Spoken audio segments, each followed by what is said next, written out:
Raksha Bandhan. Raksha Bandhan is a popular festival of India. It is celebrated on Purnima in the month of August. This festival is celebrated in the Hindu religion.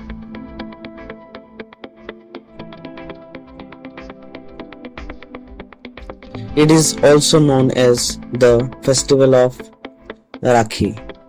It is the festival of brothers and sisters. On this day, sister ties a rakhi on the wrist of her brother. Brother gives gift and promise for protection in return. Raksha means to protect and Bandhan means to tie.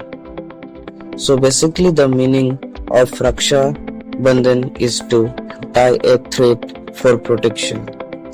It brings happiness to the family. Thank you.